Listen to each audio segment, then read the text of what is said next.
বা যে সমস্ত এখানে জঙ্গিরা আমাদের ভারতবর্ষের মধ্যে প্রবেশ করে এখানে কি আমাদের ভারতবর্ষকে 2-3 ভাগে ভাগ করে দেওয়ার চেষ্টা করছে, সেই সমস্ত জঙ্গিদেরকে বাছাই করে আমরা এখান থেকে বিতাড়িত করব।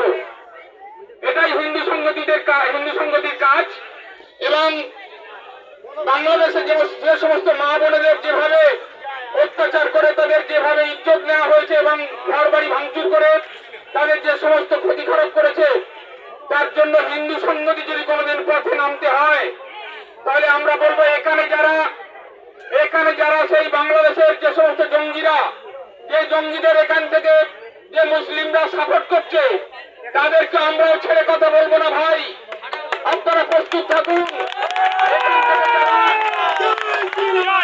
যারা এখান থেকে সেই সমস্ত জঙ্গিদের সহযোগিতা করছেন তারা তৈরি থাকুন, ভবিষ্যতে হিন্দু সংগতি পথে নামবে এবং বাংলাদেশে যেমন হিন্দুরা বিতাড়িত হচ্ছে এইখান থেকে মুসলমানদেরও বিতাড়িত হয়ে ভারত থেকে চলে যেতে হবে। তার জন্য আপনারা তৈরি থাকুন। আপনারা মনে মনে করছেন যে চুরি করে ম খেলে কেউ বুঝতে পারবে না, আপনারা সমস্ত জঙ্গিদের এখানে থেকে সহযোগিতা করছেন।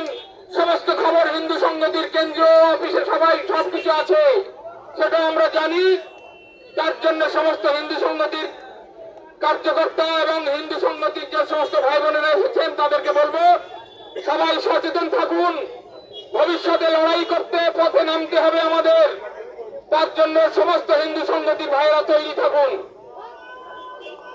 এবং আমি বলবো শুধু ভারতবর্ষ নয়, আমাদের এই বাসন্তীর বিভিন্ন জায়গায় হিন্দুদের যেভাবে মন্দির ভাঙা হচ্ছে, ঠাকুর ভাঙা হচ্ছে, তার জন্য সমস্ত হিন্দু সংগতির ভাইদের বলবো যেখানে যা হবে সমস্ত হিন্দু সংগতির ভাই বোনেরা আপনারা ঝাঁপিয়ে পড়বেন।